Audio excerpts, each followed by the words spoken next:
बोलो लक्ष्मी नारायण भगवान की जय। पुरुषोत्तम मास 21वां अध्याय। आइए भगवान की कथा में प्रवेश करते हैं। वाल्मीकि ऋषि बोले कि फिर प्रतिमा को अग्नि के द्वारा शुद्ध करके प्राण प्रतिष्ठा करें, वरना मूर्ति धातु की ही रहती है जब तक उसमें वेदोक्त मंत्रों के द्वारा प्राण प्रतिष्ठा ना हो।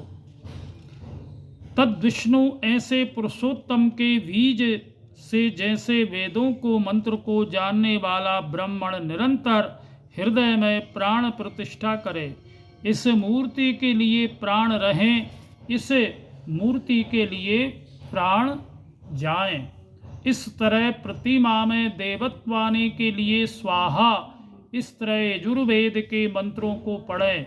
इस तरह ब्राह्मणों को प्रतिमा में रख श्री पुरुषोत्तम भगवान का हमें ध्यान करना चाहिए। हे देव देवेश, हे पुरुषोत्तम, मैं यह आसन राधा कृष्ण को अर्पण करता हूँ। गंगादिक सब तीर्थों से प्रार्थना कर मेरे द्वारा लाया हुआ ये जल सुख से स्पर्श करने योग्य हो।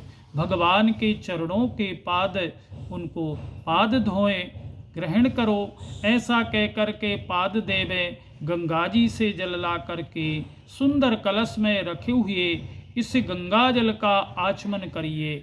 ऐसा कहकर के भगवान को आचमन करवाना चाहिए। फिर पंचामृत से प्रभु को स्नान कराएं। फिर सब मनोकामनाओं की सिद्धि के लिए मैं ये 2 पीताम्बर प्रभु आपके लिए भेंट कर रहा हूँ। इस तरह से भगवान को वस्त्र पर अर्पण करना चाहिए। प्रभु को आचमन कराएं। हे पुरुषोत्तम, इस संसार सागर से आप मेरी रक्षा करें। अंगोछे सहित यह यज्ञोपवीत ब्राह्मण देवता को दान करें। ऐसा कह करके यज्ञोपवीत प्रभु को अर्पण करें।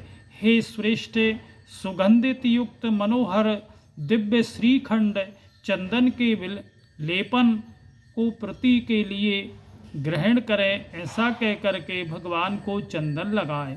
हे पुरुषोत्तम, हे शोभा यमान अक्षतों को प्रभु आप ग्रहण करिए।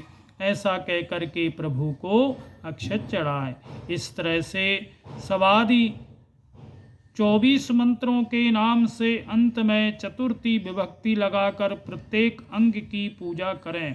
फिर पुष्पादि ले एक एक वस्तु से पुरुषोत्तम मास का पूजन करना चाहिए। बोलो पुरुषोत्तम भगवान की जय। जय जय श्री राधे।